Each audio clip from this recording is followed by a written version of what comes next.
Hello दोस्तों, नमस्ते प्रणाम। हम किरण शर्मा, हम मंजू शर्मा अपना यूट्यूब चैनल पर सबको स्वागत करते हैं। नमस्ते प्रणाम सब दीदी भाई के प्रणाम, सब यूट्यूब फैमिली के प्रणाम, जते दाई माई चाची दीदी सुनबे सबके प्रणाम।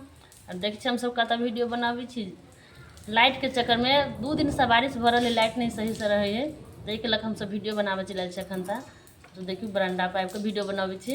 अहाँ सब जरूर प्यार आशीर्वाद देव, शेयर करा के नहीं भूलब। अरे जिनका तो आवाजे नहीं छै शायद है बारिश भेले तो खाने नहीं खेने छै कि हम खाना खेने छिए।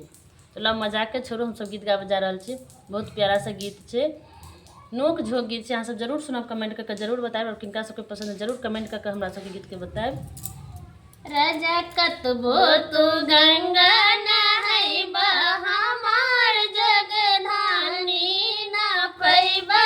राजा कतबो तू गंगा नहैबा हमार जगधानी ना पैबा।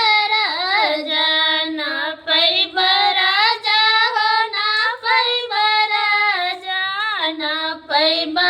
राजा हो ना पैबा। राजा कतबो तू गंगा नहैबा हमार जगधानी ना पैबा।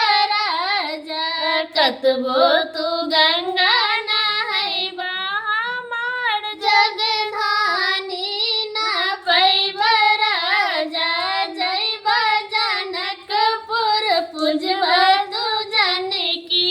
जैबा जनकपुर पूजबा तू जानकी। संगे संगे लडुआ चढ़ैबा हमार जगधानी ना पैबा। राजा संगे संगे लड्डू चढ़ैबा हमार जगधानी ना पैबा।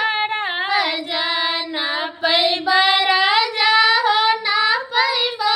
राजा ना पैबा। राजा हो ना पैबा। राजा कितनो तू देवता मानैबा हमार जगधानी ना पैबा। राजा कतनो तू देवता मानैबा हमार जगधानी ना पैबा। राजा सावन में ताहू देवघर जैबा। सावन में ताहू देवघर जैबा। शिव जी पे जलवा चढ़ैबा हमार जगधानी ना पैबा।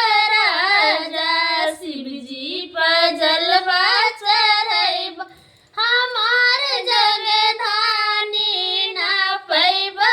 राजा ना पैबा। राजा हो ना पैबा। राजा ना पैबा। राजा हो ना पैबा। राजा कतनो तू गंगा नहैबा हमार जगधानी ना पैबा। राजा कतबो तू गंगा नहैबा हमार जगधानी ना पैबा। राजा ना पैबा। राजा हो ना पैबा। राजा ना पैबा। राजा हो ना पैबा। राजा कतबो